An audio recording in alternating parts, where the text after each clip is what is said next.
김용민 브리핑.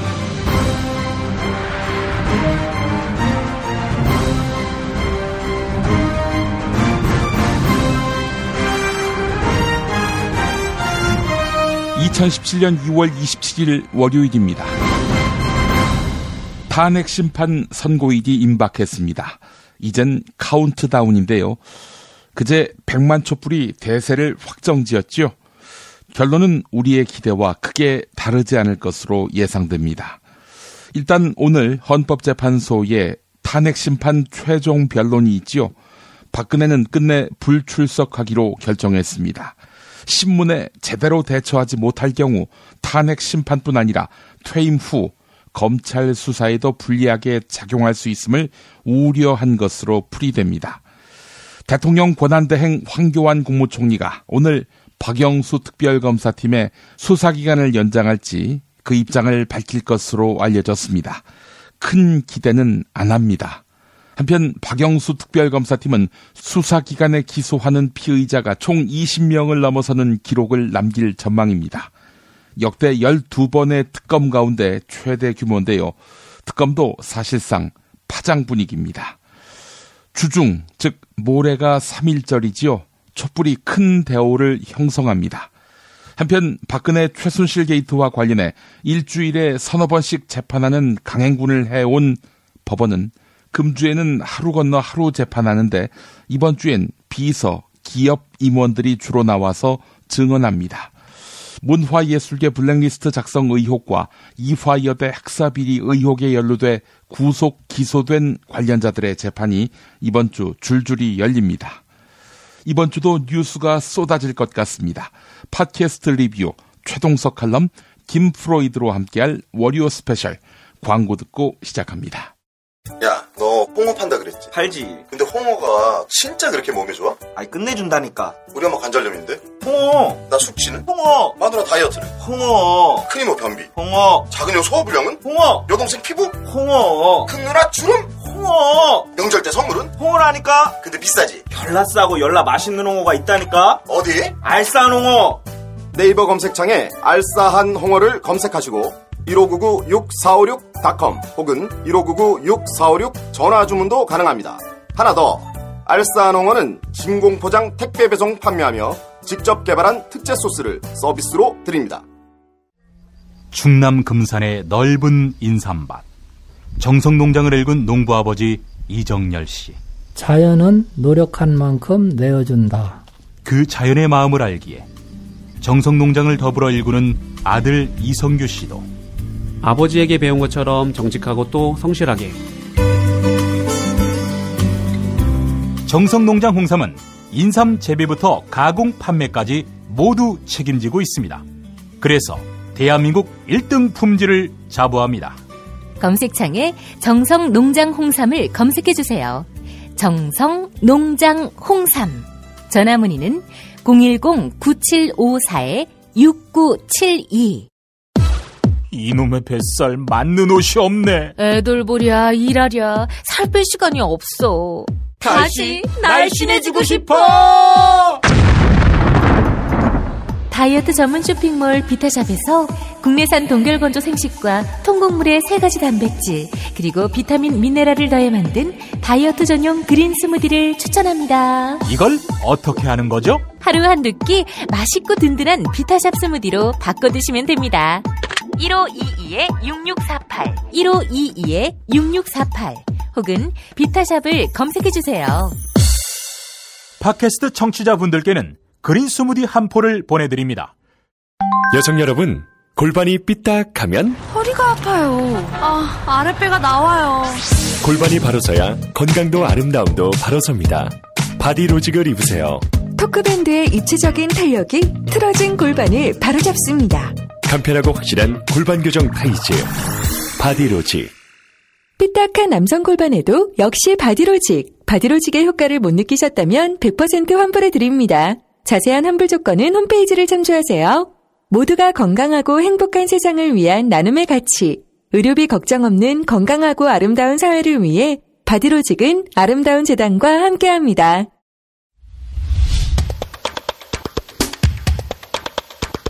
팟캐스트 리뷰로 함께합니다. 요즘 박근혜의 마음을 알 수 있는 방법이 있습니다. 바로 김진태의 발언을 통해서입니다. 김진태 마음이 박근혜 마음입니다. 김진태는 박근혜가 탄핵 심판 전에 하야할 것이라는 소문을 비웃습니다. 들어보실까요? 한겨레가 만드는 팟캐스트 언니가 보고 있답니다. 자유한국당, 바른당, 법 여권 다 통틀어서 자, 박 대통령의 생각과 가장 가까운 사람이 누군 것 같아요? 윤상현. 물어보네. 저는 제가 봤을 때는 지금 요즘 같으면 압도적으로 김진태 의원 아닌가요? 압도적으로 김진태. 그러니까 김진태 의원이 어쨌든 윤상현은 말을 안 하고 있으니까. 네, 그래도. 김진태 의원 이게 뭐 가장 적극적으로 하고 가장 뭐 옹호하고 제가 봤을 때는 박 대통령 김진태 의원 엄청 예쁠 텐데 오늘 김진태 의원이 기자회견 정론관에 국회 와서 기자회견하면서 뭐라 그랬냐면 아니 이 사람들이 말이야 이제 탄핵이 기각될 것 같으니까 그게 무서워서 사퇴하라 그런다 그렇게 얘기를 해요. 저는 그거 뭔 소리야? 그러니까 이제 말도 안 되는 소리를 하고 있어. 제 생각에 근데 그걸 김진태 의원이 그렇게 아주 정색하고 얘기했거든요. 저는 박근혜 대통령도 기각될 거라고 약간 그런 생각을 하고 있을 수 있다. 저는 기각될 건데 왜 사퇴하냐 이런. 그렇죠. 그러니까 그래서 김진태 의원은 오늘 와서 사퇴론을 네. 자진 사퇴론을 얘기하는 사람들 말도 안 된다고 엄청 목소리. 근데 요즘에 김진태 의원을 취재하는 사람들이 기자들이 취재를 하나요? 그러니까 자유한국당 출입하는 기자들이 아니면은 취재할 필요 없이 본인이 나와서 이야기하기 때문에 굳이 안 물어봐도 되는 걸까요? 그러니까 일단 무슨 어떤 결정에 키를 쥐고 있거나 그런 건 아니니까 기자들이 적극적으로 취재하지는 않죠. 근데 뭐 워낙 본인 떠드는 분량이 많아서. 기사는 가끔씩 쓰나 이제 굳이 글을 막 해서 대통령의 그렇죠. 생각이 무엇입니까라고 물어보기에는 그렇죠. 이제 그렇다는 거죠. 네. 그러니까 진정한 한라인이라기보다는 이제 그냥 반사체? 행동 패턴이나 사고가 뭐 현재 가장 가깝지 않을까. 근데 대단하다. 연결이 안 돼 있어도 그렇게 가까이 행동한다는 건. 아니 사실 가장 먼저 바람 앞에 촛불 꺼진다 그랬고. 운명 공동체죠. 거기 두 사람은. 단지 운명 공동체. 태극기 집회 아주 초반부터 그렇죠. 나가가지고 이렇게 키웠고. 제가 봤을 때는 뭐 하여튼 대통령이 김진태 의원에게 전화를 할지 안 할지가 되게 궁금해요. 진짜. 하든가 최순실도 말든가. 몰랐는데 그걸 어떻게 말든가. 알겠습니까? 네. 네. 그러면 어쨌든 이렇게 얘기하면 좀 허망한 이야기 되지만 어쨌든 본인이 사퇴할 의지가 없다는데 그렇지만 이제 얘기가 나오니 그럼 자진 사퇴를 하면 과연 박통에게 뭐가 유리한 건지 또 새누리당은 왜 이런 얘기를 굳이 하는 건지 그게 좀 궁금해요. 그러니까 어쨌든 박 대통령이 자기는 탄핵안이 기각될 거라고 생각한다면 이런 논의가 다 불필요한데 지금 많은 사람들이 탄핵은 돼야 되고 그리고 그렇게 될 가능성이 높다고 생각하고 있고 정황들도 그렇잖아요. 뭘까요? 그러니까 박통은 만약 사퇴한다면 박통에게는 뭐가 유리하죠? 네, 이게 좀 전제가 필요해요. 그러니까 새누리당 자유한국당 일부에서 얘기하는 그 자진 사퇴론의 전제는 형사처벌을 하지 않는다. 예전에 미국 닉슨 대통령 사례처럼. 근데 하여튼 그런 전제를 야당이 받아줄 리 만무하고 국민 정서가 그걸 받아들일 수 없을 거라고 생각하는데 그래서 그건 가능하지 않은 전제이기 때문에 말고 청와대도 만약 그렇게 해준다면이라면 몰라도 그런 거죠. 네. 근데 이제 또 하나는 이제 자진 사퇴를 하면 탄핵 당하지 않으면 이제 전직 대통령에 대한 예우 관련해서 조금 이익이 있을 수 있죠. 근데 저는 그런데 아까 이생재 얘기했던 것처럼 사퇴할 가능성이 없지는 않은 것 같아요. 여러 정말 박 대통령이 예전에 정치할 때도 굉장히 승부수를 잘 썼잖아요. 저는 막판에 되면 또 다른 우리가 예측하지 못해서 승부를 던질 수 있을 것 같은데 비행기 표사가 지금 망명하는 거야. 근데 다만 자진 사퇴라는 게 적어도 우리가 생각하는 그런 상식적인 목적이 아니고 저는 일단은 헌법재판소의 선고 결과를 부정하는 방식이라든가 그다음에 자기 지지층을 결집하는 방식이라든가 내가 굉장히 억울한 피해자라는 걸 강조하기 위한 사태라든가 이런 식의 정치적인 목적 또 하여튼 이 판을 한번 확 흔들어서 어쨌든 분열과 상관없이 나의 지지층을 똘똘똘똘 묶어서 이제 이 다음을 생각한다는가 그런 방식이 될 거라서 저는 이제 좀 바람직하지 않다. 그럼 물론 바람직하지 않다고 생각하죠. 잦은 사퇴라고 하는 게 사실 패키지 같아요. 그러니까 특검의 활동 기간을 종료시키는 것과 잦은 사퇴가 패키지로 가지 않나. 만약에 간다면. 왜냐하면은 어쨌든 헌재에서 탄핵 심판이 인용될 가능성이 높잖아요. 근데 그 상황까지 특검이 계속 활동 기간이 연장이 될 경우에 지금 연장되는 거의 불가능해진 상황이잖아요. 그러니까 어쨌든 그러니까 구속이 될 가능성, 구속수사를 받게 될 가능성이 크거든요. 근데 만약에 특검이 종료가 된다면은 어쨌든 자진 사퇴를 하더라도 이제 이 신병 처리라고 하는 거는 이제 검찰에게 넘어가게 되거든요. 근데 그 검찰을 지휘하는 게 지금은 황교안이고 그럴 경우에는 검찰에서 과연 구속수사를 할 수 있겠느냐? 제 생각에는 그러니까 그런 가정과 전제가 좀 무의미한 게 저는 만약에 특검이 이제 연장될 가능성이 없잖아요. 그럼 검찰로 넘어갔어. 자료 같은 거 다 특검이 이제 기소 중지 한다 그러잖아요. 그러니까 일종의 수배 상태예요. 그렇죠. 네? 수배 상태인데 그럼 검찰에 넘어가요. 검찰에 넘어가면 검찰이 우리는 황교안의 지휘를 받으니까 박 대통령 구속영장을 청구 안 할까요? 만약에 이제 탄핵 인용돼가지고 야인 신부로 돌아가면 저는 뭐 120% 영장 친다고 봅니다. 그렇죠. 검찰이 어떤 조직인데요. 뇌물 준 사람도 구속이 됐는데. 그리고 그렇죠. 이제 지금 분위기도 어찌됐지 모르지만 누가 대통령이 되든. 근데 그 시기가 있죠. 영장 언제 치느냐. 그게 있잖아. 그러니까 다음 정부 시기로 넘길 수도 있고.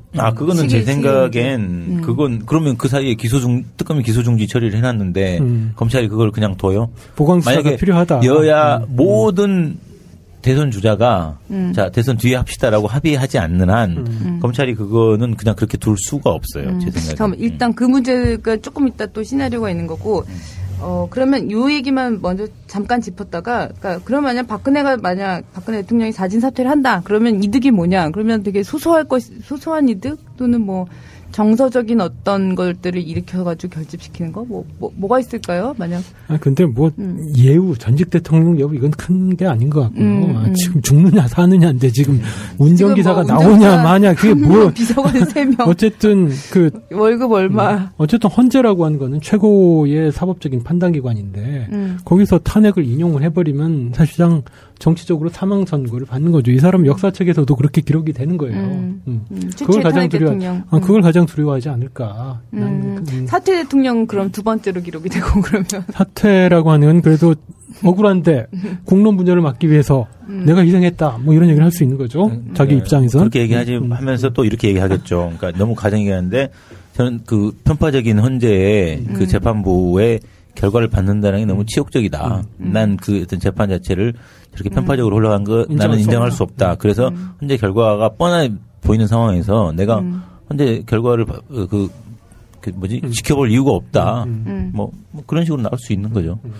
이게 참 다 가정이라 좀 그렇죠. 그러네요. 이게 자진 사퇴론이 나오게 된 게 단순히 박근혜 대통령이 당장에 구속을 무면해 보겠다라든지 아니면 어떤 조금이라도 어떤 이득을 찾기 위한 그런 목적이라기보다는 어쨌든 정치권 자유한국당 보수 정치인들 입장에서는 최악의 상황을 막아보자는 차원에서 여러 아이디어 차원에서 제기가 된 걸로 보고 국민들이 또 그런 거는 또 있을 수가 있잖아요. 어쨌든 그 역사적으로 이제 아픈 과오는 우리가 되풀이되지 말자 이런 거에 대해서는 어느 정도 그런 중도나 이런 데서는 합의가 있을 수가 있다고 말까 그런 걸 의식해서 좀 제기를 하는 것이지 당장에 박 대통령이 당장 얻을 수 있는 이득을 막 이렇게 해서 한 것 같지는 않나요? 허위 사실과 뜬 소문에 취해 헌법재판소에서 진상을 부린 노 변호사들. 그들의 실체는 무엇일까? 의외로 엘리트의 고위 법관이 많습니다. 검사 세계의 욕망을 정확하게 꿰뚫고 있는 최강욱 변호사가 분석했습니다. 민주사회를 위한 변호사 모임 팟캐스트 판캐스트입니다. 그러니까 제가 제 또래 사람들을 만나서 얘기를 해보면 그 아버님들이 그러니까 70대 후반이나 80대일 거 아니에요. 그분들 세대에서 꽤 성공하신 분들일수록 소위 그 탄핵에 반대하는 마지막 5%에 들어있는 경우가 굉장히 높더라고요. 그러니까 자식들이 보기에도 우리 아버지가 저 정도였나 싶을 정도의 말씀을 하신다는 거예요. 근데 그분들한테 남아있는 마음이라고 하는 것이 결국 야, 이 험난한 세상에서 뭐 전쟁 후의 참화를 내가 딛고 일어서서 내 한 몸 바쳐가지고 내가 모든 사람들과 싸워서 결국은 니들을 먹고 살게 해줬는데 요런 마인드란 말이지. 근데 그거에 박정희 시대라고 하는 것이 자연스럽게 투영이 되고 뭐 이런 건데 법률가들은 이 사람들은 뭐냐고. 그러니까 정기승 변호사 같은 경우에는 대법관 하다가 대법원장 임명 동의안까지 올라갔는데 부결돼가지고 못한 분이거든요. 네. 그거 기억하시는 분들이 많지는 않을 것 같은데. 전두환 때더라고요, 그게. 그렇습니다. 네. 우리 대학 때야. 네. 나는 세상에 그때부터 무리를 일으켰던 사람들이 그럼 아니면 김기춘이 구속되는 걸 보고서 충격을 받았나? 자기랑 같은 또래 내나 같이 놀던 사람인데 그래서 그런 건가? 진짜 이해가 안 가요. 그러니까 하여튼 결론적으로는 하여튼 저렇게 늙지 말아야 되겠다는 생각만 하고 있는데. 그렇죠. 이시훈 전 헌법재판관이시잖아요. 네. 그분은 이제 민사소송법의 또 대가시지만 네. 그분은 이제 원로 그 9명의 그 광고에는 이제 이름이 올랐지만 아직 그 대리인단은 이름이 안 오른 거고, 이제 정기승 전 대법관만 이제 오늘자로 20일자로 이제 그 대리인단에 추가로 이름을 올렸다고 하는 건데 뭐 89이시라고 돼 있더라고요. 28년생 정기승 씨가. 네. 그러니까. 네. 뭐 사리 분별이 조금 어려우실 수도 있다는 생각이 들긴 한 것 같습니다. 근데 그 광고에 그 9명 있는 명단 중에 김두현 변호사님이란 분이 계세요. 예. 91신데요. 제가 네, 조선 변호사 시험 2회. 이야. 이런 분이 아직 살아 계시는구나라는 생각이 좀 들었습니다. 그래서 누구신가 했거든요. 근데 이제 굉장히 저분들이 꿈꾸었던 세상이라고 하는 거는 결국 영도자인 대통령을 모시고 그분이 최순실과 무슨 짓을 하든 국민들은 개돼지가 돼서 그냥 그 영도자의 영도력만 믿고 눈을 감는 이런 세상이었을까요, 진짜?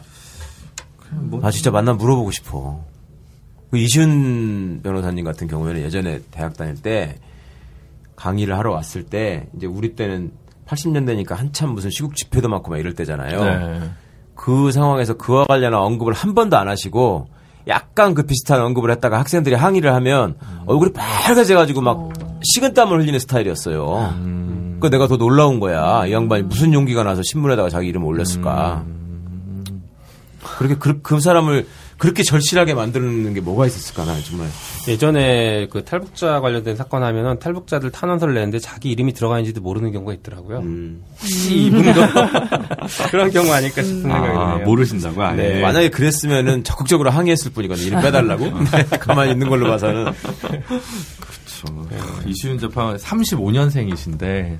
아니, 그리고 명색이 대통령 대리인단에 포함되어 있는 변호사라는 분들이 하는 가장 주요한 전략이라는 게 지연 전략이잖아, 지금. 네? 지연 전략이고 어떻게 보면 법정에서 깽판 놓는 거잖아. 자꾸 이상한 소리 해가지고 시간 끌고 막 증거도 유불리를 가리지 않고 무대기로 신청해가지고 이런 것들은 좀 본인들이 처해 있는 상황이 지금 어떤 건지에 대한 인식도 되게 없으신 것 같아요. 이거는 사실은 굉장히 역사적인 법정이잖아요. 헌법재판소는 심판정이라고 하죠. 네. 하여튼 그 역사적인 심판정에서 본인들이 어떻게 기록되고 어떻게 기억될 것인가에 대해서 한 번만 생각을 해보셔도 그렇지 않을 것 같은데 이 대목에 있어서도 저는 과거의 경험이 이분들한테 많이 작용하지 않나 하는 생각이 들어요. 그러니까 과거에 이분들이 유신시대를 살아오신 분들이잖아요. 그때 다 어떤 경력을 쌓으신 분들이잖아요. 그죠. 근데 그때 쌓은 명성이 됐고 오명이 됐건 간에 그것이 당신의 인생에 있어서 그렇게 마이너스로 작용하지 않았다라는 것들이 이분들의 경험이잖아. 과거에도 보면 그 진실화위원회 같은 데에서 그 긴조 시대나 이런 판결문을 간행하려고 하니까 이름 빼달라고 악쓰던 그 판사 출신 법조인들 많이 기억하는데, 그러니까 역사라고 하는 것이 한 번도 제대로 과거의 과오를 극복하지 못하고 우리 현대사가 흘러오다 보니까 이분들도 스스로 걸어오신 길을 교정할 수 있는 기회를 좀 잃어버리셨다. 그래서 오늘날 저렇게 막무가내로 하시는 게 아닌가 싶은 생각이 들어서 한편으로 좀 짠하기도 해요.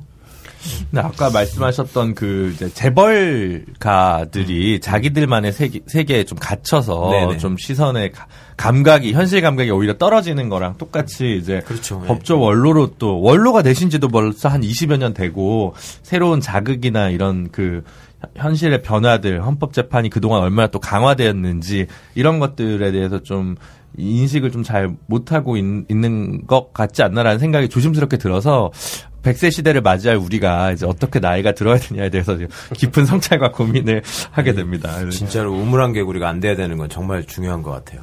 그러니까 우리 사실은 민변 변호사들도 마찬가지야. 우리끼리만 있다가 또 우리도 우물안 개구리가 될 수 있거든. 그렇죠. 네, 그 부분이 참. 저는 이제 지원 전략 보면서 한 두 가지 정도 생각이 들었는데요. 첫 번째가 박근혜 대통령 본인은 왜 이러고 있을까라는 생각이 듭니다. 뭐 우리가 흔히 예측하기로는 아무 생각 없을 것이다, 드라마 보고 있을 것이다, 뭐 이렇게 얘기하고 있고 한데, 국가 원수로서 대통령으로서 최소한의 일말의 양심과 염치가 있으면 이게 헌재의 구성원들이 충분히 있을 때 결정을 받도록 하는 것이 맞지 않을까. 자기가 자기한테 불리한 결정이 나올 것 같다라고 해서 억지로 지금 미루는 것으로 보이긴 하는데요. 소위 말하는 꼼수 쓰면서 과연 이제 국가 원수를 지냈던 사람이 할 행동이 맞는지 그런 생각이 듭니다. 한마디로 정말 염치가 없다 이렇게 생각이 들어요. 더불어민주당은 왜 특검 수사위원장을 관철해내지 못했을까? 또 황교안 총리 탄핵에 미온적일까? 그 공식적인 답변이 있습니다. 더불어민주당 서울시당 팟캐스트 서당캐 들어보시겠습니다. 일단 박주민 의원께서 대표 발의한 특검 연장 법안의 국회 통과가 무산됐어요. 너무 아쉽습니다. 이에 대해 국민들께서는 분노와 우려를 보내고 있고요. 집권 상정을 강하게 밀어붙이지 않는데 또 국민들께서 많이 실망하고 계시죠. 특검 연장 법안의 무산 어떻게 생각하십니까? 일단 우리가 황교안 총리를 권한대행으로 인정을 할 때 그 양반이 뭐 이렇게 국정농단에 대한 책임이 없어서 총리를 인정을 한 게 아니잖아요. 대통령을 탄핵시켜놓고 총리마저도 탄핵시키거나 바꾸거나 하는 게 당시에 이제 상당히 너무 하지 않느냐 이런 여론이 있어서 일단 그래도 좀 끌고 가보자 이런 거였는데 이 황교안 총리가 권한대행이 뭐 완전히 자기가 대통령 행세나 하고 이거 특검 처음에 나올 때 당연히 30일 연장은 쉽게 받아들이는 걸로 합의된 거였잖아요. 근데 이걸 답변을 안 하고 질질 끌고 있다라는 게. 그러니까 이 상황에 대해서 이제 말씀드릴 게 두 가지인데 많은 국민들이 그럼 황교안 탄핵이란 카드를 왜 안 쓰냐 첫 번째. 네. 근데 황교안 총리를 지금 탄핵하면 유일호 경제부총리가 총리가 되는데 이 권한대행이 되는데 그럼 유일호는 이거 특검 연장을 승인해 줄 거냐? 아니거든요. 다 같은 한 몸통이죠. 네, 한 몸통이기 때문에. 그리고 사실 유일호 경제부총리에 대해서는 예전부터 이 사람 문제 있다라고 저희들이 생각했던 경제적으로 너무나 무능하고 사실 일을 거의 안 하는 사람으로 저희들이 평가를 내리는 사람이잖아요. 외모랑 굉장히 비슷하신 분이구나. 네. 그래서 황 총리를 쫓아내고 이 사람을 권한대행으로 한다는 것 자체가 저희들한테는 어떤 의미가 없거든요. 그래서 황 총리 탄핵 카드를 왜 안 쓰냐에 대한 답변을 좀 이렇게 드릴 수 있을 것 같고요. 두 번째 이제 직권 상정인데. 그거 궁금해하세요. 네, 직권 상정 왜 못하나. 말씀을 전에도 한번 드렸었는데 국가 비상사태 및 이에 준하는 사태여야 되는데 그 요건이 지금 아니다라고 정세균 의장이 보는 거예요. 물론 우리 원내대표나 이런 사람들이 찾아가서 건의도 하고 얘기도 하고 있잖아요. 네. 근데 정세균 의장 입장에서는 이게 요건이 이렇게 돼 있기 때문에 자기가 법상 안 하는 게 아니라 못 하는 거다라는 입장이 좀 너무 확고해요, 지금 현재. 직권상정에 대해서. 그 문제도 있는 것 같아요.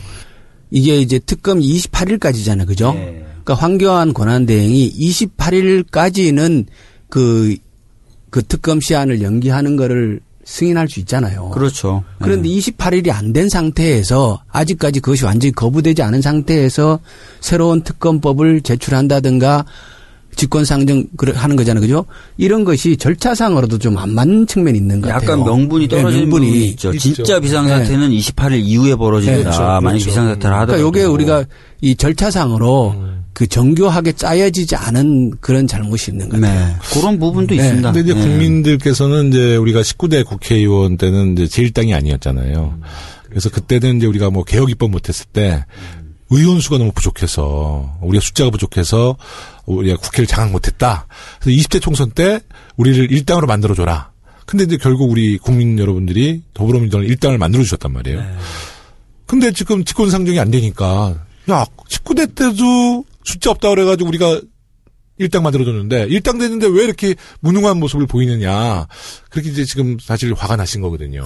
국민들이 그렇게 답답하고 화나는 건 너무나 당연한 것 같아요. 거죠. 네네. 우리 입장에서도 당장 이게 안 되는 현실이 진짜 우라통이 터지잖아요. 뭐 방법을 생각을 해봐도 마땅한 방법이 잘 떠오르는 것도 아니고 그렇다고 이게 그 정해져 있는 거 비상사태도 아닌 상태에서 뭐 전시도 아니고 그리고 대통령이 없는 상태가 비상사태다 이렇게 해석하시는 분도 계시더라고요. 네. 해석의 차이죠. 예. 근데 이 현재 이제 집권상정 자체도 안 되는 거니까. 그래서 이틀 전에 우리 박주민 의원님 저서 우리 야 3당 의원들 총리실에 갔어요. 그래서 황교안 총리를 그냥 우리가 기습적으로 간 게 아니라 시간 조율을 다 해서 2, 3일 동안에 면담 한번 잡아보자고 해서 갔는데 없는 거예요. 황교안 총리를. 그러니까 우리를 안 만나준 거죠. 그래서 이제 제 생각은 이제 총리 공관 또 세종로 종합 정부 청사 뭐 우리가 계속 압박을 하고요. 우리 촛불의 방향도 이제는 황교안 총리한테 좀 촛불의 방향이 좀 가서 우리 야당도 압박하고 또 우리 국민들도 황교안 총리를 압박해서 특검 연장을 지금 포기할 필요는 없을 것 같아요. 끝까지 우리가 한번 투쟁해서 28일까지는 권한 대행을 끝까지 압박을 하고 그게 지나면 그 집권 상정이든 어떤 방법이 있는지 또 수단을 더 찾아보고 이 문제는 그렇게 쉽게 포기해서 갈 문제는 아니라고. 아니 그리고 사실 그래서 저희 그 지도부라고 할 수 있는 추미애 대표님이나 이쪽에서 만약에 28일 도과하면 좀 더 비상적으로 한번 해보자. 그래서 방법을 지금 논의하고 있는 것으로 제가 알고 있습니다. 그러니까 국민과 함께 또 국민의 뜻을 우리가 잘 받아들여서 끝까지 한번 포기하지 말고 해봤으면 좋겠고요. 광고 듣고 최동석 칼럼으로 이어갑니다. 야 김창회 이 새끼 어디 갔어? 이병 김창호. 야 너 임마 저번에 애니메이션 보라고 존만인가 그거 가르쳐줘서 내가 다 찾아봤는데 안 나오던데. 존만이가 아니라 존바라라고요. 좀비 할 때 좀, 바보 할 때 바. 존바라라고? 유튜브에 존바라 TV 구독이요 구독. 정권 교체를 함께 염원하는 판촉물 쇼핑몰 네피알 기념품 답례품 기왕이면 네피알로 인터넷 검색창에 입력하시거나 032-519-4800으로 전화하세요. 카카오톡 아이디는 네피알. 현대인의 몸에 있는 독 어떻게 치유할까요? 아로니아라는 열매에 강력한 효과가 있습니다. 검색창에서 장봉근 아로니아를 찾으시고 1522-1194로 하시면 됩니다. 여성의 노화 예방을 물론 음주 속셈에 시달리는 남편에게 성장기 어린이 발육과 뇌 발달도. 정도 원마? 네이버 검색창에 정도 원마 전화 080-777-6776.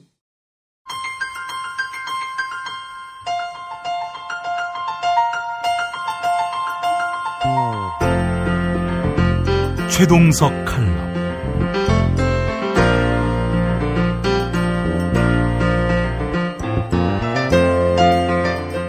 안녕하십니까, 최동석입니다.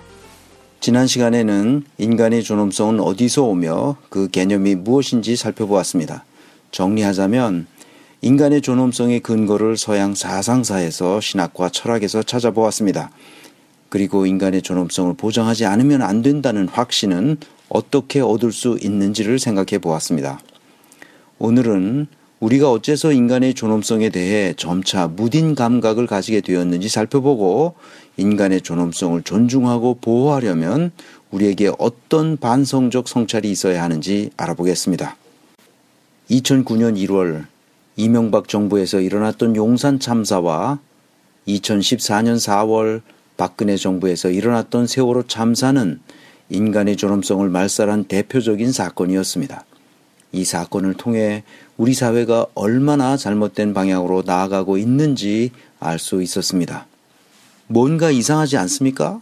경제는 성장하고 국가는 OECD라는 선진국 클럽에 가입하고 경제적으로는 10위권에 들어갔다고 하는데 국민 개개인은 점점 더 가난해지고 있고 인간의 존엄성이 파괴되고 있으니 말입니다. 시나리오 작가가 끼니를 제대로 채울 수 없어서 굶어 죽는 사회가 되었다는 말입니다. 이름난 일러스트레이터가 아무리 그림을 그려도 밥벌이가 되지 않아 자살할 수밖에 없는 사회가 되었다는 말입니다. 아무리 노력해도 살아갈 수 있는 환경을 만들어낼 수 없는 사회. 그래서 세 모녀가 집단으로 자살할 수밖에 없는 사회가 되었다는 말입니다. 이 방송을 듣는 분들 중에는 혹시 이런 비참한 상황은 나와 상관이 없는 일이라고 생각할지도 모르겠습니다. 그렇지 않습니다. 우리는 모두 대한민국이라는 공동체에서 살아가고 있습니다. 인간의 존엄성이 조금이라도 손상되는 상황이 벌어지는 것을 눈 감고 있으면 그런 상황은 점차 확대되어 언젠가는 거의 모든 시민들이 피를 흘려야 하는 상황으로 바뀐다는 사실은 역사가 증명하고 있습니다. 그러므로 늘 얘기하는 것이지만 인간의 존엄성을 훼손하는 악행의 싹이 조금이라도 보이면 그 행위를 강력하게 처벌해야 합니다. 왜 삼시세끼를 감당할 수 없는 사람들이 점차 늘어나고 있을까요? 그 근본 원인을 찾아서 치유의 길로 나아가야 합니다. 우리 사회가 이토록 잘못된 방향으로 나아가게 하는 모든 문제의 근원은 시민들이 자본 권력을 제대로 통제하지 못했기 때문입니다. 정치 권력의 잘못은 독재의 형태로 나타나기 때문에 우리가 피부로 느낄 수 있습니다. 그래서 시민들은 독재하는 정치 권력에 저항할 수 있었습니다. 그러나 자본 권력은 피부로 느낄 수 없을 정도로 어사무사하게 슬금슬금 인간의 정신세계를 파고듭니다. 철학의 가치, 예술의 가치, 학문과 배움의 가치, 상상력과 창조의 가치, 우정과 신뢰의 가치, 사랑과 명예의 가치 등 자본주의적 발상으로는 만들어낼 수 없는 다양한 가치들을 자본 권력이 붕괴시켜 왔습니다. 시장경제의 다양한 이론들이 합리성이라는 표피를 뒤집어쓰고 인간의 고결한 정신을 파괴해 왔습니다.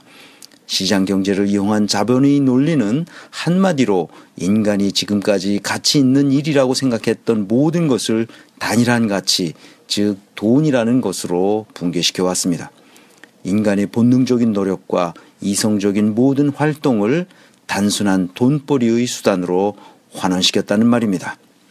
그런데 놀라운 것은 우리가 인간의 모든 활동을 돈벌이로 연결시키고 있다는 사실을 너무나 당연한 것으로 받아들이고 있다는 점입니다. 돈벌이가 중요하지 않다는 것이 아니라 돈벌이와 아무 관련이 없는 수많은 가치들이 존재한다는 사실을 잊어버리게 되었다는 것입니다. 나아가 돈벌이 없이는, 그것도 충분한 돈벌이 없이는 생존하기 어려운 사회 구조와 시스템을 만들었습니다. 아주 크게 잘못된 것입니다. 다양성은 사라지고 모든 것이 오직 자본의 가치로만 표현되는 획일화된 사회로 변질되었습니다. 우리 사회를 창조적인 사회로 발전시키려면 다양한 가치, 다양한 해석, 다양한 의견, 다양한 배경, 다양한 신념이 존중되는 다원화된 사회가 되도록 해야 합니다. 서로 다르다는 것, 즉 다름과 차이를 귀하게 여기는 사회로 만들어야 합니다. 우리는 자신과 다른 사람에 대해 견디지 못하는 습성이 있습니다. 자신의 모습과 같지 않기 때문이지요. 같자는 존재는 이 사회에서 살아남기 어렵습니다. 그런데 자본주의는 우리의 이런 습성에 아주 딱 들어맞습니다. 모든 사람에게 동일한 생각을 하도록 강요하기 때문입니다. 그래서 그런지 모르겠지만 우리는 이런 자본주의 속성에 아주 쉽게 동화되었습니다. 이 지구상에서 유례가 없을 정도로 삽시간에 자본주의적 생활 습성에 동화되었습니다. 모든 것을 돈으로 환원하여 계산하는 습성이 몸에 배어 있습니다. 그런데 자본주의적 생활 습성으로 우리의 정신이 획일화되었지만 우리의 삶이 모두 동일한 수준일 수는 없습니다. 우리의 정신은 자본주의적으로 일원화되었지만 삶의 양태는 자본의 양에 따라 달라졌다는 말입니다. 이것이 자본주의의 또 다른 특성인데 차별화라는 것입니다. 자본의 양으로 차별화하는 것이죠. 정치 권력이 사람을 계급화했던 것처럼 자본 권력도 모든 인간을 계급화하여 차별화합니다. 자본 권력의 계급적 분리는 정치 권력의 계급적 분리와는 차원이 다른데 그 분리 전략이 영구히 통용되도록 한다는 점입니다. 자본주의적 계급사회는 그것을 영속시키는 메커니즘을 가지고 있습니다. 돈을 많이 가져야만 풍요로운 삶을 살 수 있도록 사회적 환경 조건을 조성하기 때문입니다. 부자와 가난한 사람들이 함께 어울려 살 수 없는 환경을 만들었습니다. 부자 동네와 가난한 동네를 구별합니다. 아파트의 평수로 구별하든 담장을 쳐서 구별하든 동창회와 같은 모임을 통해 구별하든 차별화함으로써 사회적 이미지가 확연히 구분되도록 합니다. 입는 옷이 다르고 사는 곳이 다르고 타는 차가 다릅니다. 가난한 사람들은 그 차별화 때문에 부자 동네로 들어가기 위해 온갖 노력을 기울입니다. 그러나 그것이 그렇게 호락호락하지 않습니다. 그러니까 자본주의적 사고는 부자와 가난한 사람들이 뚜렷이 구분되어 계층별로 삶의 방식을 달리 규정해버리는 것을 당연하게 생각하도록 합니다. 일단 하층민으로 떨어진 사람들은 다시 회생하기 어렵게 만듭니다.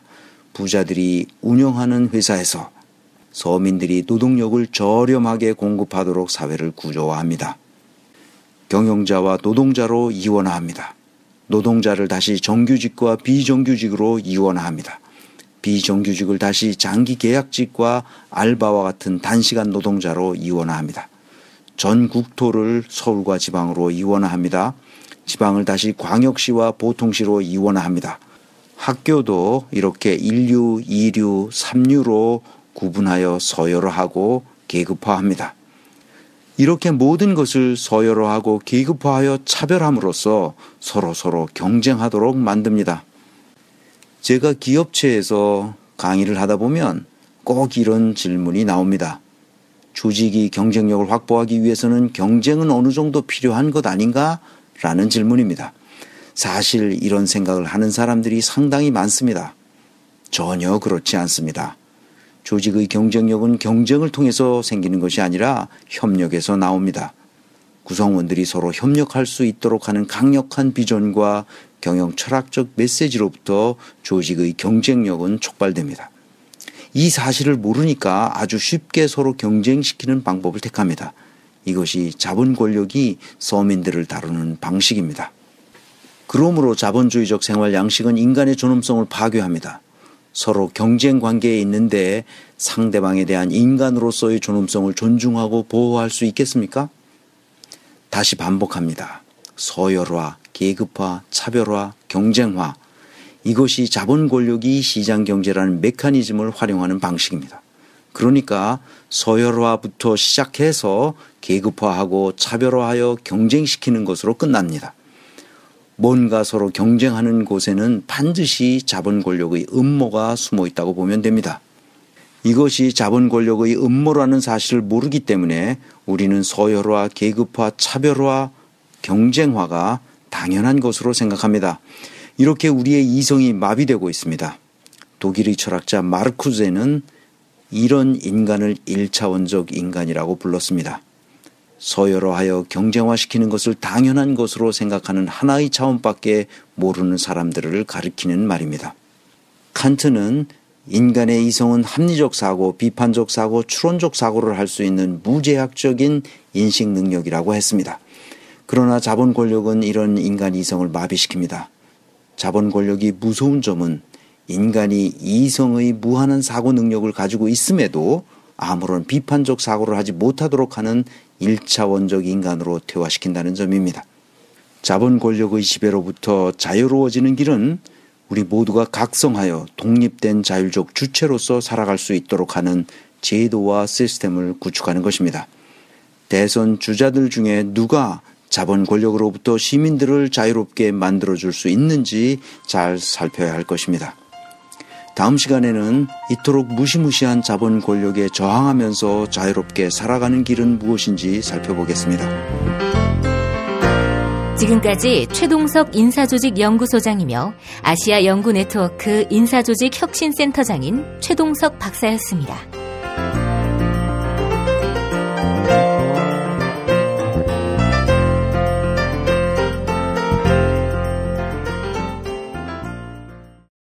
김구의 이름으로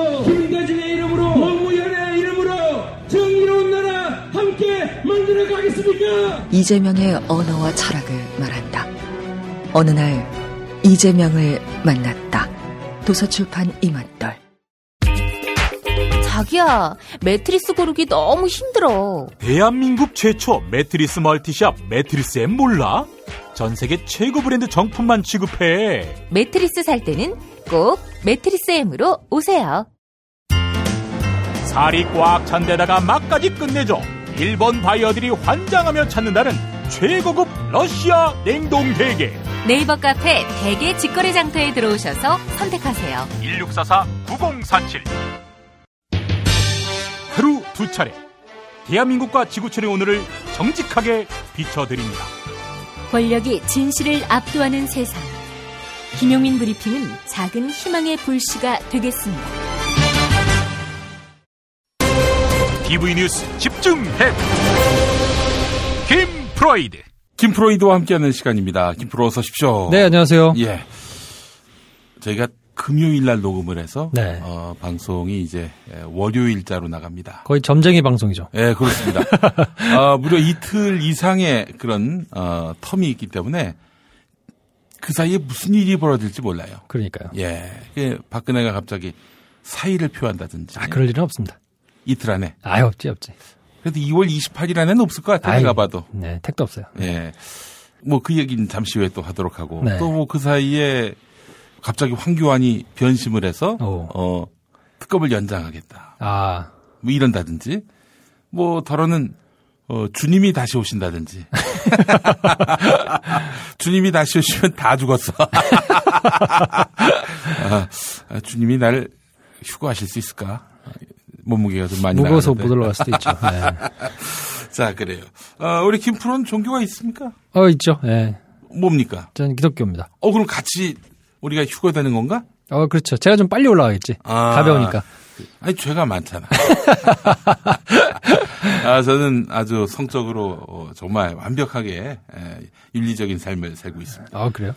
혼전뿐만 아니라 혼후 순결까지. 이런 사람이 없어, 세상에. 본인의 의지가 아닐 수도 있잖아요. 의지가 아니든, 의지든. 행위의 결과지. 그래? 네. 자, 그래, 하여간, 지금 이틀이라는 큰 강을 앞에 두고 우리가 강 너머 저 세상을 향해서 가기도 전에 그 강 너머 세상에 대해서 이제 논평을 하게 됐는데, 지금 하여간 금요일 됐는데, 이거 어떻게 이걸 바라봐야 될지. 제가 지금 솔직히 얘기해서 멘붕입니다. 그래요? 지금 이 상태는 멘붕 상태예요. 충분히 예측되던 거 아니었나요? 저는 이런 꼼수가 있을 줄은 몰랐어요. 지금 제가 멘붕에 빠지게 된 그런 시츄에이션은 뭐냐면은 우리 박근혜 누나가 헌법재판소의 탄핵 심판 결과가 나오기도 전에 하야한다. 그래 놓고는 이제 딜을 거는 거예요. 사면하라. 나에 대해서 더 이상 수사하지 마라. 또 기소하지 마라. 이쯤에서 덮어라. 그러면 내가 진짜 말한 대로 사퇴한다.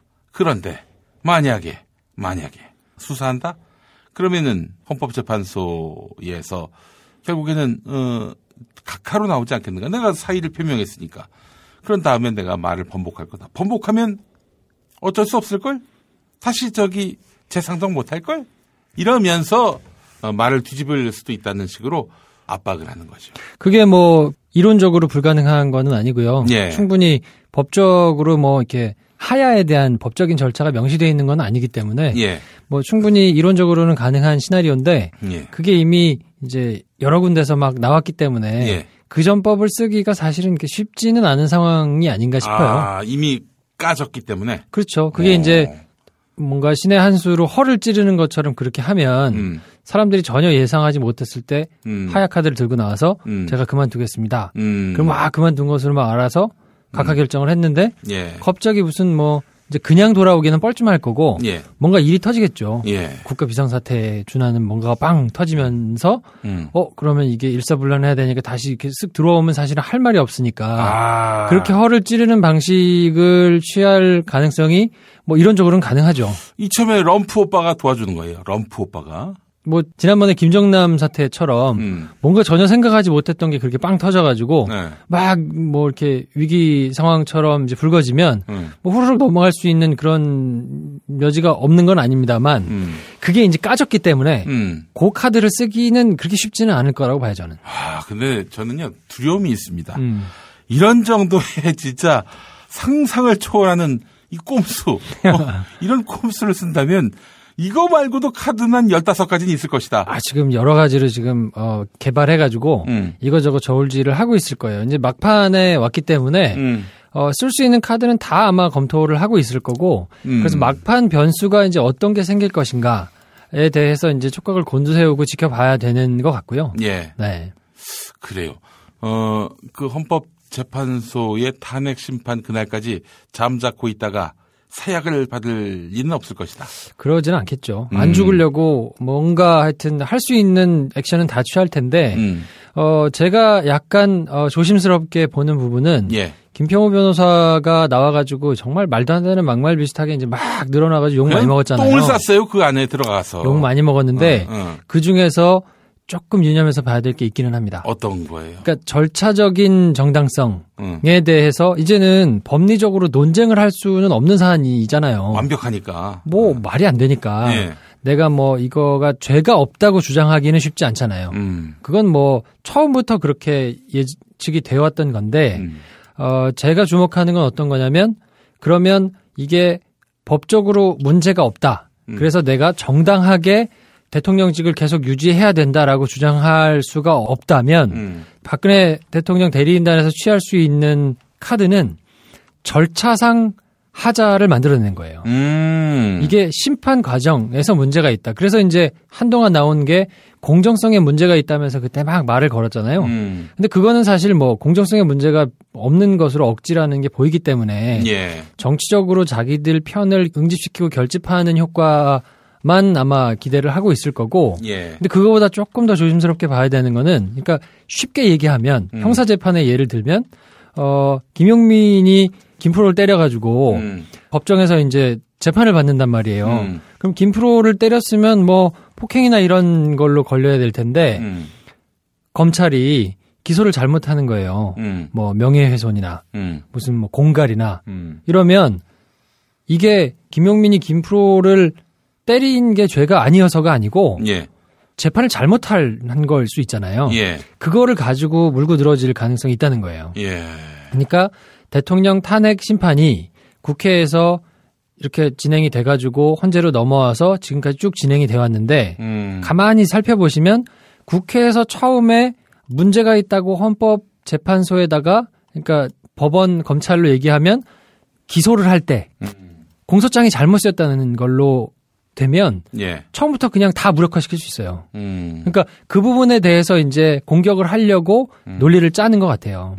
김평호 변호사가 얘기를 한 거는 뭐 그 여러 가지 기행들만 주로 소개가 돼가지고 이정미 권한대행이 한패라는 둥 무슨 막 이러면서 이제 말도 안 되는 얘기를 막 쏟아내서 그리고 나오면서 기자한테 무슨 막 말도 안 되는 막 뭐 쓰레기 언론이라고 하고 막 이런 것들만 부각이 됐는데 거기서 오랜 시간 이렇게 자기가 써온 글을 쭉 읽었던 거를 자세히 살펴보면 그 지적이 있거든요.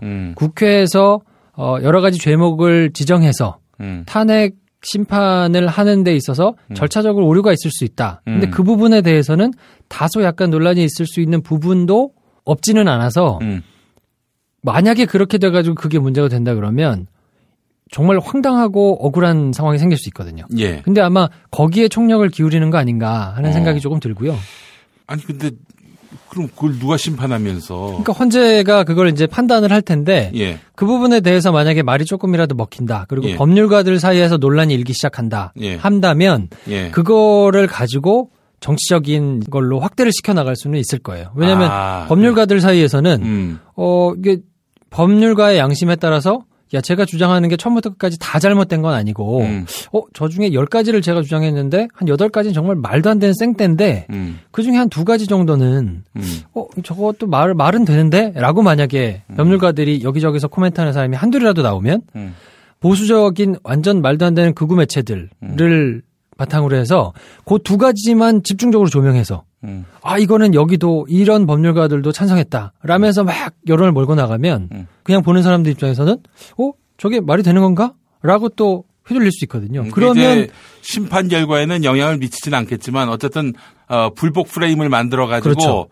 차후에 어떤 뭐 대선 국면이라든지 이런데 유용하게 쓸 것이다. 그렇죠. 지금은 절차상 하자를 후벼 파서 어디가 됐든 문제가 될 만한 구석을 건드려내는 것 말고는 저쪽에서 공식적으로 할 수 있는 거는 없거든요. 그러니까 그 부분에 책을 잡히지 않기 위해서 헌재는 여러 가지 강제권을 발동할 수 있음에도 불구하고 참았단 말이에요. 예. 막 택도 아닌 얘기를 해도 뭐 그냥 내버려 뒀단 말이에요. 예. 아무것도 막지 않고. 왜냐하면 그걸로 인해서 공정성 시비에 문제가 생길까 봐. 예. 근데 그게 먹히지 않았으니까 다른 절차상의 흠결은 없는지 혹은 국회에서 넘어올 때 혹시 문제가 있는 건 없는지 절차상 문제가 있었다는 거를 최대한 끄집어내서 논리를 만들어서 그걸 부각해서 그거를 자기들의 뜻을 받아주는 언론들을 활용해서 그리고 또 우리 김진도파 같은 양반들을 활용해가지고 여기 막 소리가 나오게 해서 그걸로 뭔가 끌어가지고 결과가 탄핵 인용으로 나오더라도 그 뒤에 가서 이거는 정치적으로 문제가 있었다라고 계속 주장할 수 있는 여지를 만들어내는데 뭐 그럴 수도 있겠네. 근데 그게 뭐 대세를 바꾸거나 그러진 않을 것 같아요. 대세를 바꾸진 않지만 새를 키울 수는 있을 것 같고요. 그 새를 키워봐야 얼마나 키울지 의문이고 그냥 뭐 그들만의 딸딸이가 아닐까 싶은데.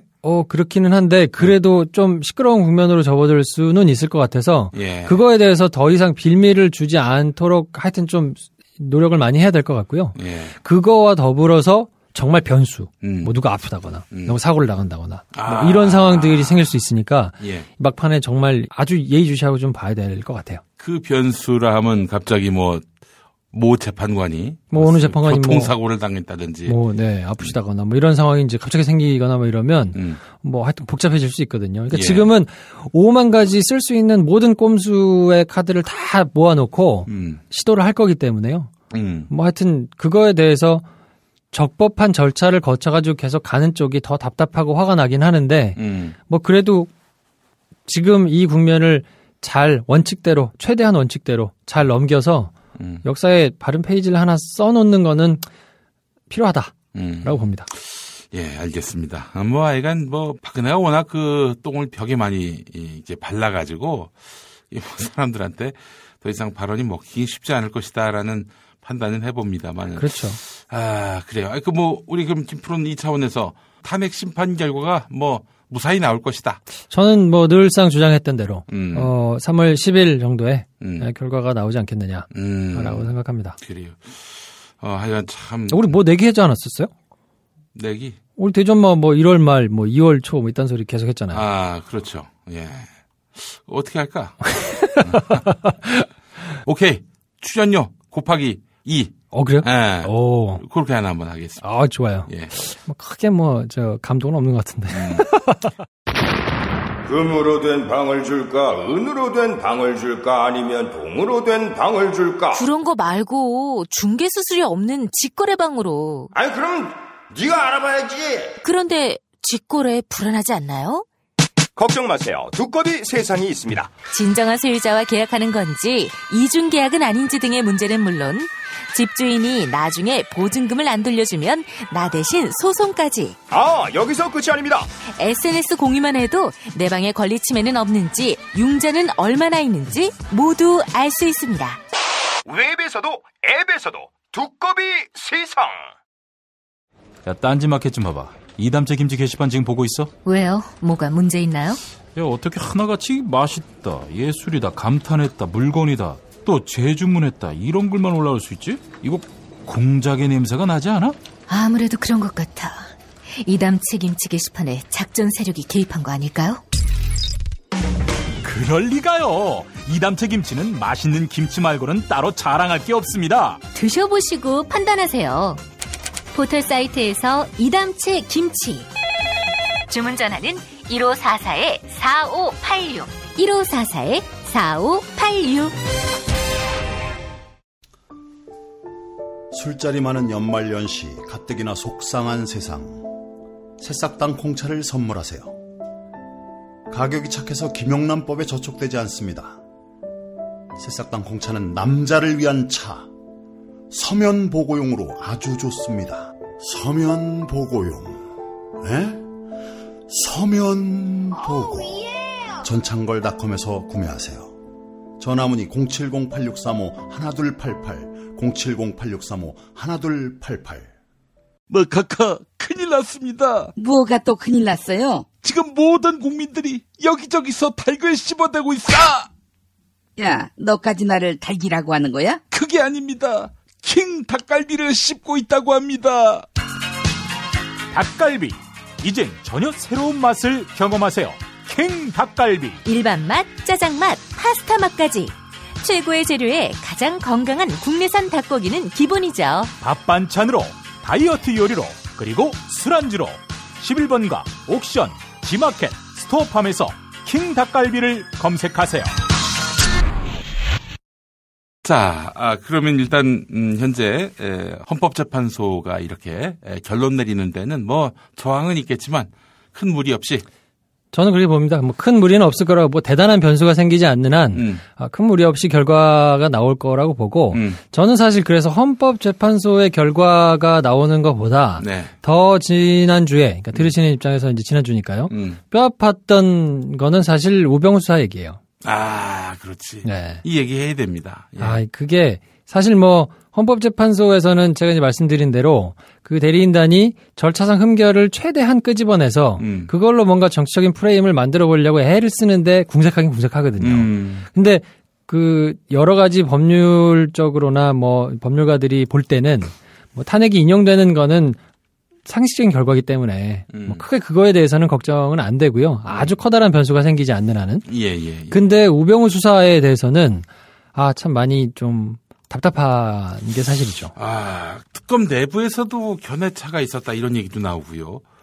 그게 뭐 공식적으로 대놓고 싸우고 이러지는 않았을 텐데요.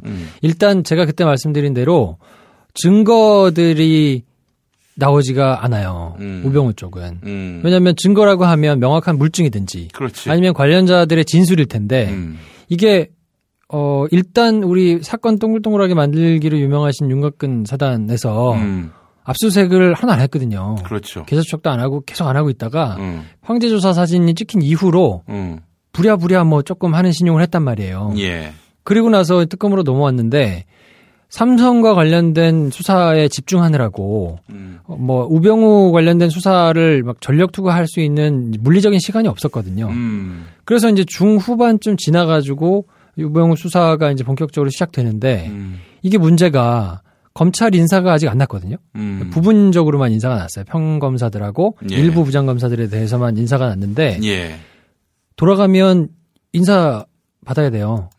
근데 자기의 인사권을 쥐고 있는 그 영향력을 미칠 수 있는 상당수의 사람들이 우병우 라인들이 많거든요. 그러니까 자기가 특검에 파견 나와가지고 이제 수사는 열심히 했지만 이제 돌아갈 때가 됐단 말이에요.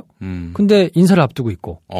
근데 인사권자들은 여전히 우병우 라인이고. 뭐 관련이 없다고 할 수 없고 뭐 인지상정이라고 그런 것들이 다 있기 때문에. 예. 그리고 우병우를 수사한다는 거는 우병우만 건드린다는 얘기가 아니거든요. 그렇죠. 민정수석에 대해서 문제를 삼는다는 거는 민정수석의 의중에 따라서 그거를 받들고 보필해가지고 이제 실제적으로 활동을 했던 민정수석실에서 근무하던 검사들. 지금 다 검찰로 돌아갔잖아요.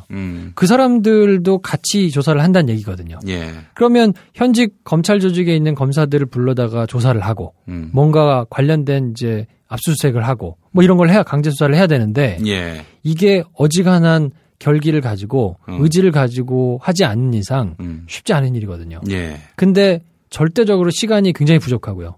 그러니까 설사 관련자들이 불려나와서 조사를 받더라도 뭐 문체부 인사에 관여했다 그래서 그 사람들이 나와서 조사를 받거나 뭐 다른 여러 가지 직권남용이라든지 뭐 이런 것들이 있잖아요. 예.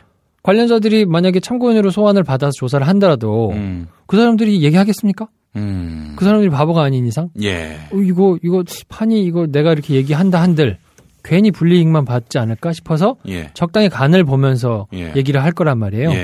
그렇기 때문에 물리적인 시간이 부족하고 이게 강제적으로 수사할 수 있는 것도 좀 부족한 데다가 이미 확보해 놓은 물증도 없고 그리고 결정적으로 지금 우병우한테 적용돼 있는 혐의들이 형량이 높지 않아요. 최고 한 5년 정도 되는, 징역 5년 정도 되는 형이거든요. 네. 그렇게 되면 뭐 초범이고 여러 가지를 감안했을 때 또 물증이 명확하게 나오지도 않고 법정에 가서 다툴 수 있는 여지가 상당히 많고 이 양반이 법률적으로 굉장히 똑똑한 양반이기 때문에 딱 부러지게 문제가 될 수 있는 방향으로 그때 말씀드린 것처럼 지적을 안 한단 말이에요. 정말 대놓고 멍청하게 수사하지 마 이렇게 하는 게 아니고 수사의 문제점을 이렇게 얘기하면서 야 이거는 이렇게 해가지고 여기 압수수색하는 게 맞아? 라고 얘기하면 선수들끼리는 지금 수사 막는구나라고 알아듣지만 그게 표면적으로 드러났을 때 저는 이런 취지에서 이렇게 검토해보라고 얘기한 겁니다라고 했을 때 법적으로는 굉장히 미묘할 수 있거든요. 그리고 그거를 명확하게 벌을 주기가 쉽지 않을 수 있어요. 그러니까 여러 가지 상황들이 그렇기 때문에 이거를 정말 제대로 수사하겠다 싶으면 정말 전방위적으로 압수수색을 해서 증거들을 모으고 굉장한 의지를 가지고 이거 불지 않으면 큰일 나겠구나 싶은 상황에 사람들을 불러다가 진술을 받고 그렇게 받아놓은 진술을 토대로 관련자들을 마지막에 불러서 쪼아가지고 논리적으로 아구가 맞지 않는 것들을 진술서에 받아내서 재판에 넘겨야 뭔가 유죄를 받아낼 텐데 쉽지 않아요. 아이고, 그렇군요. 이건 결국에는 뭐 특검이 연장이 되면은 또 풀어낼 수 있을까요? 저는 특검이 연장되더라도 오병호 수사는 쉽지 않다. 결국에는 정권이 바뀌어서 뭔가 관련된 수사가 진행이 되면 지금 국정농단과 관련해가지고 부역했던 것 말고 다른 혐의들에서 문제가 돼서 처벌을 받을 가능성이 훨씬 높다. 저는 그렇게 개인적으로 그냥 그렇게 전망합니다. 예, 알겠습니다. 조응천 의원 같은 경우 그래도 뭐 특검이 고생은 했다라는 얘기는 합디다 보니까. 그럼요. 고생을 했죠. 이런 결과를 어떻게 냅니까? 검찰에서는 뭐 사실 똑같이 수사를 못해서 뭐 그런 결과를 못 낸 게 아니고요. 저는 안 한 거거든요. 눈치고 그냥 안 할 수 없는 것만 최대한 하여튼 그냥 떠밀려가지고 한 건데 처음부터 만약에 검찰이 의지를 가지고 있었다면 훨씬 더 많은 수사 인력과 훨씬 더 많은 뭐 이런 걸 정보를 가지고 있는데 하려고 치면 이거보다 훨씬 더 제대로 된 결과가 나왔겠죠. 특검은 정말 고생하는 게 맞습니다. 네. 하여간 알겠습니다. 특검 연장, 이건 뭐, 불가능할까요? 오늘이 2월 27일 월요일이고. 불가능할까요? 뭐, 조응천 의원이 그런 것도 얘기를 이제 했던데, 뭐, 박영수 특검이 사퇴를 하고 그래서 이제 자동으로 중지가 되면 뭐 나중에 특검법을 이제 고쳐서 뭐 다시 복귀를 해가지고 하는 방법을 얘기하긴 했는데 연장된 뭐 이제 그런 그러니까 일종의 꼼수라면 꼼수인데 그러니까 이제 좀 더 쉽게 말씀드리자면은 2월 27일 오늘까지 특검 연장안이 통과가 안 됐을 경우 박영수 특검이 사퇴합니다. 근데 특검이 사퇴를 하면은 그 순간 그야말로 냉동인간이 되는 거죠. 정지되는 거죠. 그래서 새로운 특검이 임명될 때까지 수사는 중단되는 거고 특검은 해체가 안 되는 거죠. 뭐 그렇죠. 이론적으로는 그러니까 이제 그거를 쓸 거냐. 근데 그 얘기인즉슨 그 멈춰져 있는 시간에는 수사를 못 한다는 얘기거든요. 뭐 사람을 부르거나 뭐 이럴 수는 없지만 물리적으로 이제 시간을 벌 수는 있겠죠. 그렇죠. 특검이 해체되는 거는 막을 수 있으니까 어쨌든. 근데 이제 이론적으로는 가능한데 정말로 이제 그거를 쓸 것이냐. 왜냐면 지금 이제 제가 볼 때는 특검의 수사 기간을 30일 연장하는 것이 특검의 정말 큰 숙제인가? 물론 이제 처음부터 염두에 두고 이제 이건 어려울 수도 있겠다라고 염두에 두고 아마 수사를 했을 것이기 때문에 저는 지금 특검 입장에서 더 신경이 쓰이는 거는 공소 유지 단계가 아닌가 싶어요. 이거를 수사를 한 사람이 재판에 가서 계속 그 사람들하고 다투고 변호인들하고 다투고 계속 이게 문제가 있다라고 해가지고 끌고 나가야 1심 판결에서 유죄를 받고 2심 판결에서 계속 유지를 하고 뭐 이런 게 진행이 될 텐데 만약에 수사를 한 사람들이 재판에 참여를 못하는 상황이 생긴다면 그러면 이거 굉장히 골치 아파져요. 왜냐면 맥락을 모르는 사람이 들어와서 이게 우왕좌왕 할 수 있거든요. 그러면 재판 진행 과정에서 변호인이 그 틈을 타서 말도 안 되는 논리를 막 개발해가지고 이렇게 치고 들어올 때 그거를 맥락을 쫙 꿰고 있고 수사를 한 사람 같으면 저게 말도 안 되는 얘기라고 즉각해서 이렇게 얘기를 할 수 있지만 만약 그렇지 않은 사람이면 진땀을 흘릴 수 있거든요. 근데 그렇게 되면 공소유지, 그러니까 수사만 잘해서 뭐 그 사람들이 구속됐다고 끝나는 문제가 아니고 이게 재판으로 넘어가서 제대로 된 처벌이 제대로 된 형량이 구형을 하고 나서 이제 선고가 되는 게 중요한 건데 그렇게 되지 못하도록 충분히 방해를 할 수 있죠. 특검도 연장이 안 해주는 우리 황교안 오빠가 공소유지를 제대로 할 수 있도록 이걸 하겠습니까? 공소유지란 말이 조금 어렵긴 한데 한마디로 얘기해서 수사한 검사들이 법원에 가서 이제 자신이 수사한 내용에 대해서 말하자면 검사의 역할을 하는 거죠. 그렇죠. 판사한테 계속 얘기하고 이래서 이 사람은 잘못했고 이래서 이런 문제가 있으니까 이 사람은 얼마를 받아야 됩니다. 처벌을 받아야 됩니다. 하고 계속 주장을 해야 되는데 특검이 멈춰선 기간 동안에는 재판을 좀 미룰 수는 없습니까? 방법이 없어요? 그럴 수는 없죠. 그러면은 그냥 기소가 되면 그냥 단계가 넘어가는 거예요. 재판으로. 그러면은 공판 검사가 대신하더라도 그렇죠. 재판은 진행된다. 그렇죠. 공판 검사는 뭐 좆도 모르고 모르는 경우가 생길 수도 있어요. 보통은 잘 그렇게 안 하죠. 왜냐하면 검찰이 키를 쥐고 굉장히 큰 수사를 만약에 중수부나 이런 데서 했을 경우에는 그 다른 데로 임명이 돼서 중수부 뭐 소속이 아니더라도 그 검사가 계속해서 재판을 할 수 있도록 파견, 출장 형태로 계속 유지를 하도록 하거든요. 근데 지금 사실 이제 3월 달에 탄핵 심판이 인용이 돼가지고 탄핵이 된다. 그래도 한 2달 동안은 대선을 치러야 되잖아요. 그 동안에는 우리 황교안 오빠가 계속 검찰과 관련해가지고 영향력을 행사할 수 있단 말이에요. 근데 그 2달 동안 정말 마음먹고 재판을 흐트러버리겠다 싶으면 지금 열심히 수사했던 사람들이 재판에 참여하지 못하도록 인사를 내버리고 다른 곳에서 그냥 파견을 안 받고 공판 검사로 유지를 하게 하면 그건 불법은 아니에요.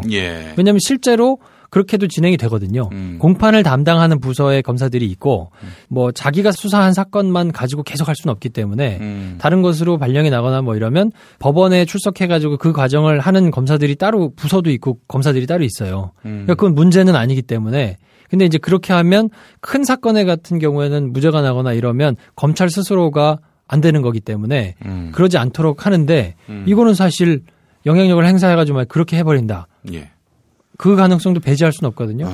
그렇게 되면 굉장히 골치 아픈 사건이 법정에 가서 이게 허물어지거나 삐걱거려가지고 최순실이나 이런 사람이 구속은 돼 있지만 구속 기간이 또 정해져 있거든요. 어느 정도 구속되면 그 나중에는 또 나와서 불구속으로 재판을 받아야 되는데 그 재판 결과가 그때까지 안 나오면요. 그렇게 되면 만약에 재판 가가지고 후지부지 되다가 그냥 결과가 별거 아닌 형으로 나와버리면 이거보다 억울한 게 없을 텐데 대통령은 만약에 인용돼가지고 탄핵이 되고 그러면 이제 정권은 바뀔 가능성이 굉장히 높고 그러면 여기서 이게 계속 유지돼가지고 재판이 잘 진행되면 좋을 일이 없잖아요. 그러면 이제 여기서는 나름대로 여러 가지 방법으로 회방을 놓을 수 있는 가능성이 좀 있죠. 저는 그게 제일 사실은 걱정되고요. 수사기간이 30일 연장이 되면 그동안에 인용이 되고 그래서 어쨌든 그런 장난을 칠 수 있는 기간이 줄어들기 때문에 수사기간이 연장되는 게 가장 바람직한 일이기는 한데 어찌됐든 한 30일의 공백은 또 생기거든요. 그러니까 하여튼 최대한 거기서 장난질을 더 못하도록 언론이 더 감시하고 주변에서 사람들이 더 신경을 써서 보고 소리를 내고 하는 게 좀 필요할 것 같아요. 그러니까 특검을 연장하고 싶다. 그래서 박영수 특검을 그만두게 한다. 최대한 파행 기간을 줄여서 조속히 특검을 연장할 수 있도록 해야 되겠군요. 근데 그것도 이제 쉽지만은 않죠. 왜냐하면 박영수 특검을 그만둔다고 치면 새로운 특검이 와야 될 텐데 그럼 그 임명을 황교안 오빠가 하거든요. 씨발. 그러니까 그 카드가 이론적으로는 가능한데 간단하고 쉬운 문제는 아닐 수 있어서 현실적으로 가능할 건가? 저는 그 가능성은 좀 낮지 않을까 싶은 생각이 좀 들기는 해요. 뭐 되는 게 없냐 진짜. 정말 법과 원칙에 따라서 하려고 그러니까 그런 거예요. 그래 진짜 이게 제도권 안에서 혁명을 하려다 보니 저자들하고의 그 동거가 불가피하고. 그러니까 법을 뭐 무시하고 자기 마음대로 하는 사람들하고 이 법을 지켜서 절차대로 하려고 하는 사람들의 싸움이 당연히 이 법을 마음대로 어기고 그냥 뭐 자기들 마음대로 하는 사람들이 더 쉽겠죠. 근데 그래서는 안 되는 거니까.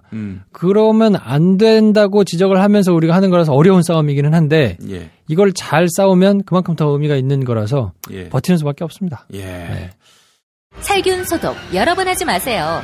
냄새 없는 살균수 클린비아트가 안전하게 당신을 지켜줍니다. 지금 딴지마켓에서 클린비아트를 만나보거라. 인터넷으로 클린비아트를 검색하세요. 안녕하세요. 내가 중고차를 사고 파는 조광래 중고차 1800-9538 고맙습니다. 살다 보면 꽃 주문할 일이 생깁니다. 1566-0263 네이버에서 검색된 사이트보다 최대 2만원 싸게 해드립니다. 좋은 사람과 플라워 1566-0263 잊지 마세요. 한우 사고를 집어넣고 24시간 팔팔 끓인 곰탕 연지연 곰탕. 어린이부터 노인까지 누구나 좋아하는 건강식 연지연 곰탕. 택배로 신청하시려면 010-7252-1114 김용민 브리핑과 함께하는 브리핑 대리운전 1522-9687 수익금 일부는 김용민 브리핑 드라마 악인 열전 제작비로 쓰입니다. 1522-9687 김프로이드 SBS 기자를 지냈고 현재 팟캐스트 기획자로 활동 중인 김프로와 함께하는 시간. 판사들의 부적절한 처신이 도마에 오른 건 비단 어제 오늘 일이 아닙니다. 심판받지 않는 법조 권력의 숨은 이모저모를 파헤쳐봅니다. 김프로이드. 알겠습니다. 진짜 너무 열받고 환장해서 말이죠. 만약에 박근혜가 꼼수를 둬서 그렇게 해서 박근혜의 그 탄핵이 불발된다. 그 이후의 상황을 어떻게 예견해 본 적 있어요? 생각하고 싶지 않습니다. 거기까지는. 네. 뭐 그런 상황이 되면 그때 수습해서 생각을 할지언정 지금부터 뭐 그따위 상황을 생각하고 싶지는 않네요. 아니 뭐 일단 저쪽은 그렇다 치고 이 민중들은 어떨 것 같아요? 민중들. 지금 사실 그 이제 100만이 넘는 인파가 몰려 나와서 촛불 집회를 하고 이게 이제 탄핵 심판이 진행이 됐잖아요. 그 뒤로 촛불 집회가 규모가 그만큼 커지지 않잖아요. 저는 그게 관심이 사그라든 게 아니고 절차대로 넘겼으니까 사람들이 시스템을 믿는 거라고 보거든요. 그래, 그 적법한 절차에 따라서 법과 원칙에 따라서 그만큼 사람들의 수준이 높은 거죠. 넘기고 지켜보자. 어찌됐든 이게 뭐 여러 가지 어렵게 진행이 되기는 하겠지만 그래도 법과 시스템이 정한 절차에 따라서 하는 게 민주주의 국가의 당연한 것이니까 우리가 그리고 또 훌륭한 그 헌법재판소라는 이 제도를 가지고 있기 때문에 기관과 제도를 갖고 있기 때문에 믿는다라는 저는 그런 사인으로 보거든요. 근데 만약에 정말 꼼수를 부려가지고 그걸 무력화시킨다면 가만히 있을까요? 좀 가만히 있지 않는다고 봐요.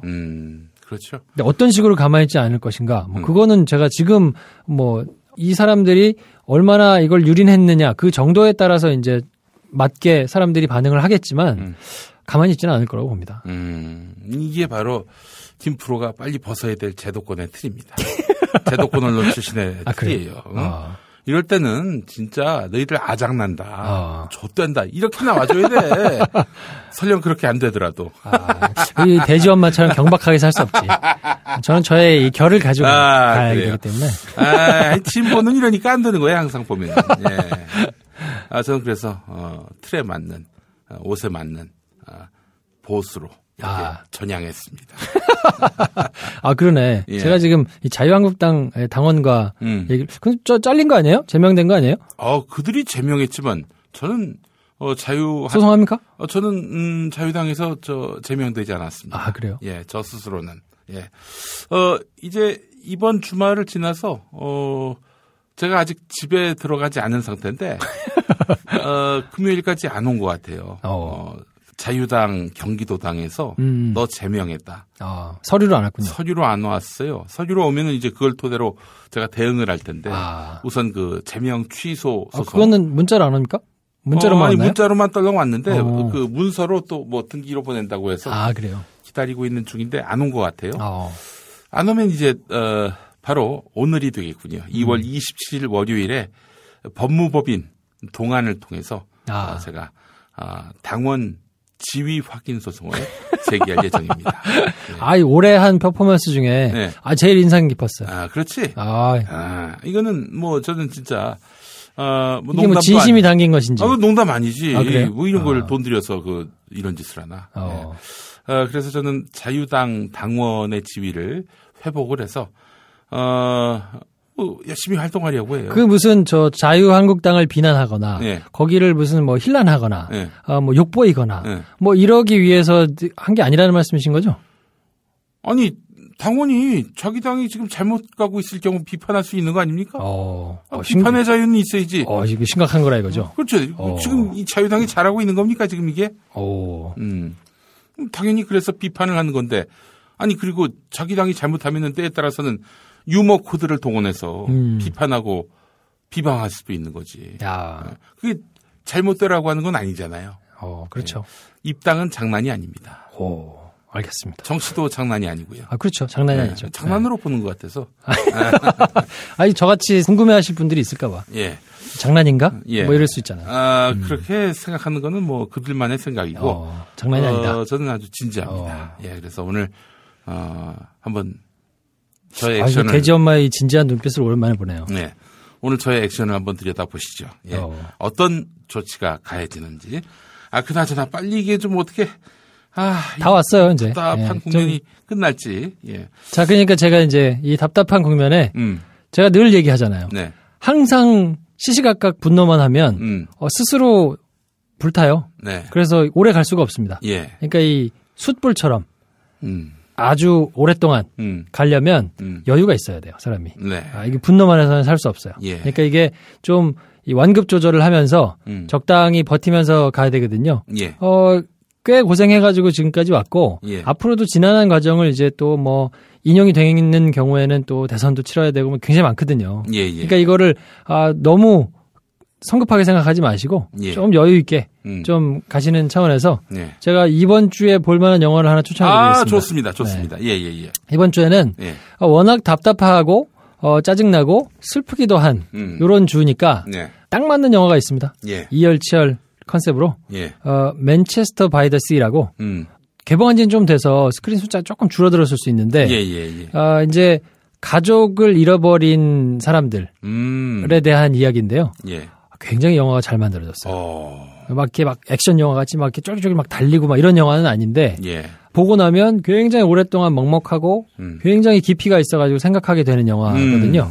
맨체스터 바이 더 시라고 그 베네 플렉 아시죠? 네, 그 사람의 동생 캐시 애플렉이 나오는 영화인데 괜찮습니다. 그러니까 요 영화를 보시면서 좀 마음도 달래시고 굉장히 좀 훌륭한 영화니까 요 영화를 보시면서 아무튼 좀 느긋하고 오래 좀 가야 되지 않을까 뭐 이렇게 생각합니다. 알겠습니다. 자, 김프로가 추천해 주신 영화 다시 제목 맨체스터 바이 더 시. 네, 맨체스터 바이 더 시. 여러분 이 영화 보시고 기운 내시고 또 다시 치유의 기쁨을 누리시기 바라겠습니다. 다음 주에는 좀 밝은 영화를 가져올 수 있도록 밝은 소식들이 좀 많이 전해졌으면 좋겠네요. 예, 감사합니다. 김프로이드였습니다. 네, 다음 주에 뵙겠습니다. 김용민 브리핑과 함께한 시간 어떠셨어요? 다음 시간에도 보다 바르고 알차며 즐거운 정보로 여러분을 찾아가겠습니다. 팟캐스트 포털 팟빵에서 다운로드하기, 구독하기, 별점 주기, 댓글 달기로 응원해주세요. 잊지 마세요. 다운로드하기, 구독하기, 별점 주기, 댓글 달기.